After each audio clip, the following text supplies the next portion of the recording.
7/10/2020 की बाबा के साकार महावाक्य है।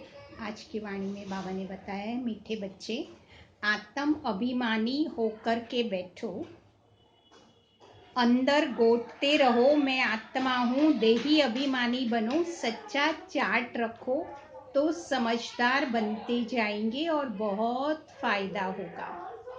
प्रश्न है, बेहद के नाटक को समझने वाले बच्चे किस एक लॉ अर्थात नियम को अच्छी रीति समझते हैं?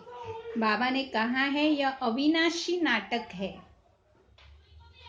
हर एक पाठधारी को पाठ बजाने अपने समय पर आना ही है। कोई कहे हम सदा शांति धाम में ही बैठ जाए तो यह लॉ नहीं है, उससे तो पाठधारी नहीं कहेंगे। यह बेहद की बातें बेहद का बाप तुम्हें सुनाते हैं। ओम शांति। अपने को आत्मा समझकर बैठो, दे अभिमान छोड़कर बैठो। बेहद का बाप बच्चों को समझा रहे हैं।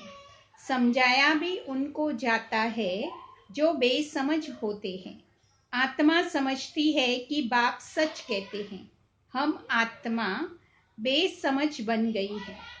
मैं आत्मा अविनाशी हूँ, यह शरीर विनाशी है। मैं आत्म अभिमान छोड़ दे अभिमान में फंस पड़ा हूँ तो बेसमझ ठहरे ना। तो बाबा कहते हैं, सब बच्चे बेसमझ हो पड़े हैं। दे अभिमान में आकर फिर तुम बाप द्वारा देही अभिमानी बनते हो तो बिल्कुल समझदार बन जाते हो। कोई तो बन गए हैं, कोई पुरुषार्थ करते रहते हैं। आधा कल्प लगा है बेसमझ बनने में।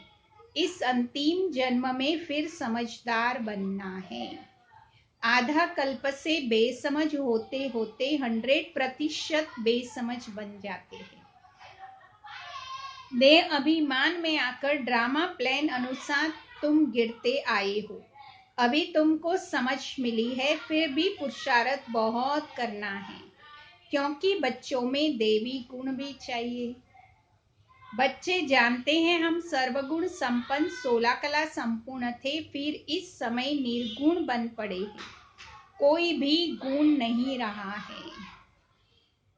तुम बच्चों में भी नंबरवार पुरुषार्थ अनुसार इस खेल को समझते हैं।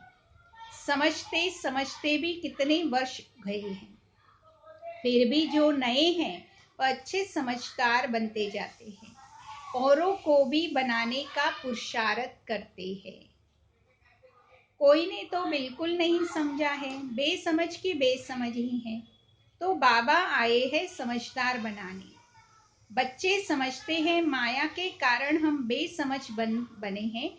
हम पूज्य थे तो समझदार थे, फिर हम ही पुजारी बन बेसमझ बने हैं। आदि सनातन देवी देवता धर्म प्रायलोप हो गया है।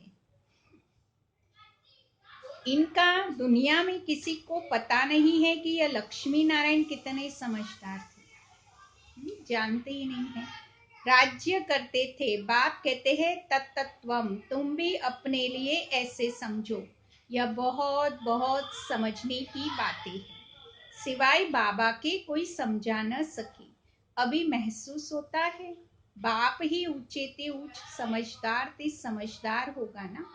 एक तो ज्ञान का सागर भी है, सर्व का सदगति दाता भी है, पतित पावन भी है। एक की ही महिमा है। इतना ऊंचे ते ऊंच बाप आकर के बच्चे बच्चे का कैसे अच्छी रीति समझाते हैं। बच्चे अब पावन बनना है, उसके लिए एक बाप एक ही दवाई देते हैं। कहते हैं कौन सी दवाई? योग से तुम भविष्य 21 जन्मों के लिए निरोगी बन जाएंगे। तुम्हारे सब रोग दुख खत्म हो जाएंगे। तुम मुक्ति धाम में चले जाएंगे। अविनाशी सर्जन के पास एक ही दवाई है, एक ही इंजेक्शन है। आत्मा को आए लगाते हैं। ऐसे नहीं कि कोई मनुष्य बैरिस्टर भी करेंगे, कोई इंजीनियरिंग भी करेंगे, नहीं। हर एक आदमी अपने धंधे में ही लग जाते हैं। बाबा को कहते हैं आकर पतित से पावन बनाओ, क्योंकि पतित पने में दुख है। शांति धाम को पावन दुनिया नहीं कहेंगे, स्वर्ग को ही पावन दुनिया कहेंगे। यह भी समझाया है मनुष्य शांति और सुख चाहते हैं। सच्ची सच्ची शांति तो वहां है जहां शरीर नहीं है, उसको कहा जाता है शांति धाम। बहुत करके शांति धाम में रहते हैं परंतु लौ नहीं है, यह तो पाठदारी हुआ नहीं। बच्चे नाटक को भी समझ गए, अब एक्टर्स का पार्ट होगा, तब बाहर स्टेज पर आकर पार्ट बजाएंगे। यह बेहद की बातें बेहद का बाप समझाते हैं। ज्ञान का सागर भी उनको कहा जाता है। सर्व का सद्गति दाता पति पावन है। सर्व को पावन बनाने वाले तत्व नहीं हो सकते। पानी आदि सब तत्व है, वह कैसे सद्गति करेंगे? आत्मा ही पाठ बजाती है। हठ योग का भी पाठ आत्मा बजाती है। यह बातें भी जो समझदार है वही समझ सकते हैं। बाबा ने कितना समझाया है, कोई ऐसी युक्ति रचो जो मनुष्य समझे। कैसे पूज्य सो पुजारी बनते हैं। पूज्य नई दुनिया में और पुजारी पुरानी दुनिया में। पतित को पुजारी कहा जाता है। यहाँ तो सब पतित है क्योंकि विकारों से पैदा होते हैं। वहाँ है श्रेष्ठ, गाते भी है संपूर्ण श्रेष्ठाचारी। अभी तुम बच्चों को ऐसा बनना है। मेहनत है, मुख्य बात है याद की। सभी कहते हैं याद में रहना बड़ा मुश्किल है। जब जितना चाहते हैं याद में रह नहीं सकते। कोई सच्चाई से अगर चार्ट लिखे तो बहुत फायदा हो सकता है। बाबा बच्चों को यह ज्ञान देते हैं कि मनमना भव, तुम अर्थ सहित कहते हो। तुम्हें बाप हर बात यथार्थ रीति अर्थ सहित समझाते हैं। बाबा से बच्चे कई प्रकार के प्रश्न पूछते हैं। बाप करके दिल लेने के लिए कुछ कह देते हैं, परंतु बाबा कहते हैं मेरा काम ही है पतित से पावन बनना। मुझे बुलाते ही है इसीलिए है। तुम जानते हो हम आत्मा शरीर सहित पावन थी, अभी वही आत्मा शरीर सहित क्या बनी है? पतित। 84 जन्मों का यह हिसाब है ना। तुम जानते हो अभी यह दुनिया कांटों का जंगल बन गई है। यह लक्ष्मी नारायण तो फूल है ना, उन्हों के आगे कांटे जाकर कहते हैं आप सर्वगुण संपन्न और हम पापी कपटी है। सबसे बड़ा कांटा है कौन सा? काम विकार का। बाबा कहते हैं इस पर जीत पहन जगत जीत बनो। मनुष्य कहते हैं भगवान को कोई न कोई रूप में आना है, भागीरथ पर विराजमान हो आना है। भगवान को आना ही है पुरानी दुनिया को नया बनाने के लिए। नई दुनिया को सतो प्रधान, पुरानी दुनिया को तमो प्रधान कहा जाता है। जबकि अभी पुरानी दुनिया है तो जरूर बाप को आना ही पड़े। बाप को ही रचयिता कहा जाता है। तुम बच्चों को कितना सहज समझाते हैं, कितनी खुशी होनी चाहिए। बाकी किसका कर्म भोग का हिसाब किताब है तो कुछ भी है वह तो भोगना है। इसमें बाबा आशीर्वाद नहीं करते, हमको बुलाते ही है बाबा आकर हमको वर्षा दो। बाबा से क्या वर्षा पाना चाहते हो? मुक्ति जीवन मुक्ति का दाता वह एक ही ज्ञान का सागर बाप है, इसलिए उनको ज्ञान दाता कहा जाता है। भगवान ने ज्ञान दिया था परंतु कब दिया, किसने दिया, यह किसी को पता नहीं है। सारा मुंजारा इसमें है।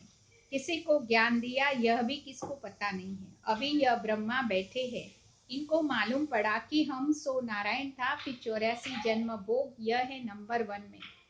बाबा बतलाते हैं मेरी तो आंख ही खुल गई।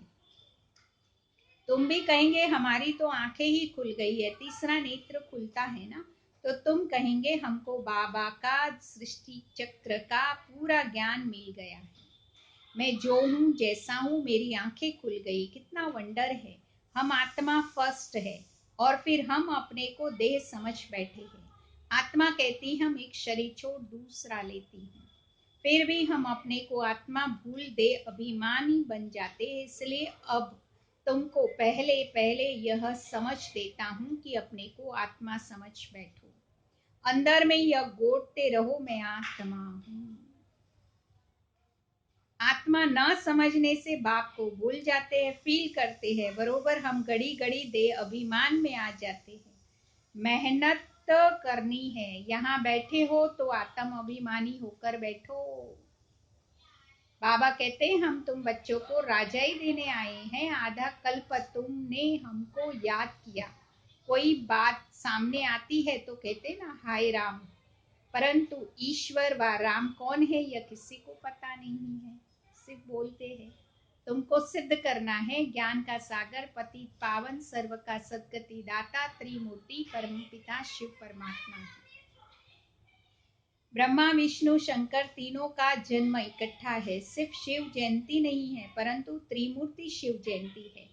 तो जरूर जब शिव की जयंती होगी तो ब्रह्मा की जयंती होगी। शिव की जयंती मनाते परंतु ब्रह्मा ने क्या किया, लौकिक पारलौकिक, यह है अलौकिक बाप, यह है प्रजापिता ब्रह्मा। बाबा कहते हैं नई दुनिया के लिए नया ज्ञान अभी तुमको मिलता है, फिर प्रायलोक हो जाता है।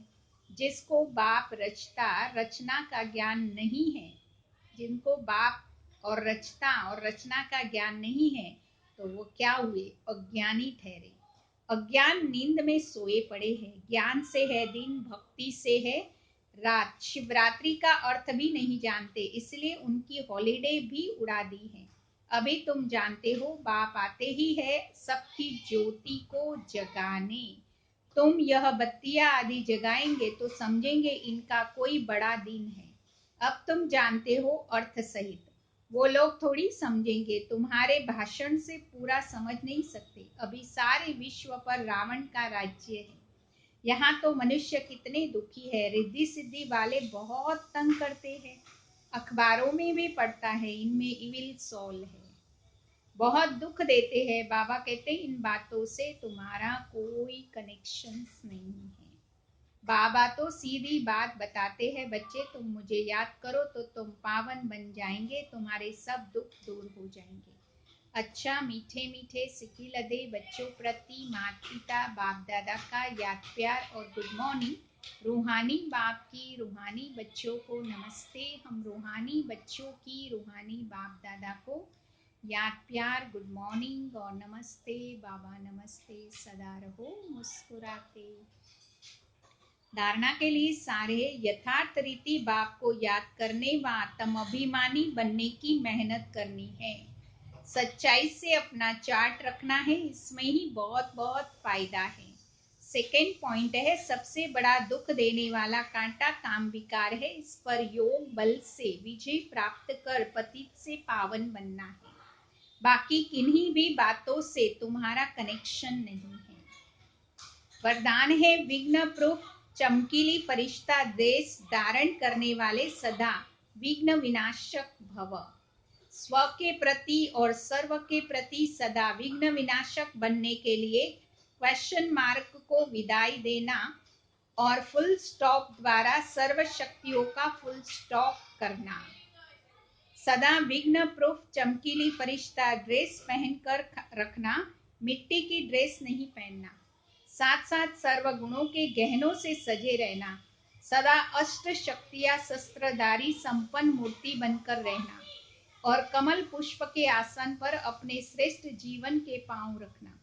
स्लोगन है अभ्यास पर पूरा पूरा अटेंशन दो तो फर्स्ट डिवीजन में नंबर आ जाएगा।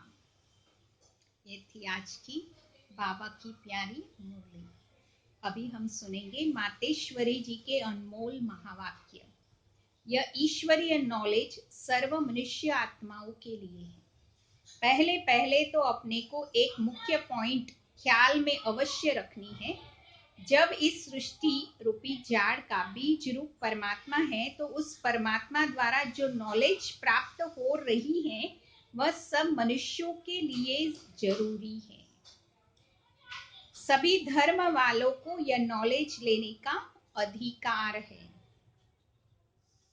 भल करके धर्म की नॉलेज अपनी अपनी है, पर हरेक का धर्म शास्त्र अपना अपना है। हरेक की मत अपनी अपनी है, हरेक का संस्कार अपना अपना है, लेकिन यह नॉलेज सबके लिए है। भल वो इस ज्ञान को न भी उठा सके, हमारे घराने में भी न आवे, परंतु सबका पिता होने के कारण उनसे योग लगाने से फिर भी पवित्र अवश्य बनेंगे। इस पवित्रता के कारण अपने ही सेक्शन में पद अवश्य पाएंगे, क्योंकि योग तो सभी मनुष्य योग तो योग को तो सभी मनुष्य मानते हैं। बहुत मनुष्य ऐसे कहते हैं हमें भी मुक्ति चाहिए, मगर सजाओं से छूट मुक्त होने की शक्ति भी इस योग द्वारा मिल सकती है। अजपा जाप अर्थात निरंतर ईश्वरीय याद। यह जो कहावत है श्वासोश्वास अजपा जाप जपते रहो, उसका यथार्थ अर्थ क्या है? जब हम कहते हैं अजपा जाप, तो इसका यथार्थ अर्थ है जाप के बिगड़ श्वासोश्वास अपना बुद्धियोग अपने परमपिता परमात्मा के साथ निरंतर लगाना, और यह ईश्वरीय याद श्वासोश्वास कायम चलती आती है। उस निरंतर ईश्वरीय याद को अजपा जाप कहते हैं। बाकी कोई मुख से जाप जपना अर्थात राम राम कहना, अंदर में कोई मंत्र उच्चारण करना, यह कोई निरंतर चल नहीं सकता। वो लोग समझते हैं हम मुख से मंत्र उच्चारण नहीं करते, लेकिन दिल में उच्चारण करना यह है अजपा जाप। परंतु यह तो सहज एक विचार की बात है, जहां अपना शब्द ही अजपा जाप है, जिनको जपने की भी जरूरत नहीं है। आंतरिक बैठ कोई मूर्ति का ध्यान भी नहीं करता है और न कुछ स्मरण करना है, क्योंकि वो भी निरंतर खाते पीते रह नहीं सकेंगे।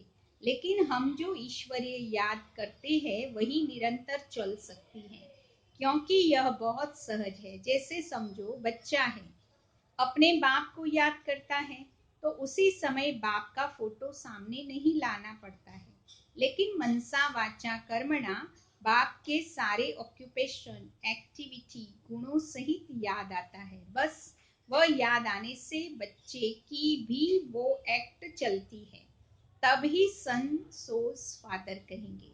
वैसे अपने को भी और सबकी याद दिल भीतर से मिटाए, वैसे अपने को भी और सबकी याद दिल के भीतर से मिटाए उस एक असली पारलौकिक परमपिता परमात्मा की याद में रहना, इसी में उठते बैठते खाते पीते निरंतर याद में चल सकते हैं।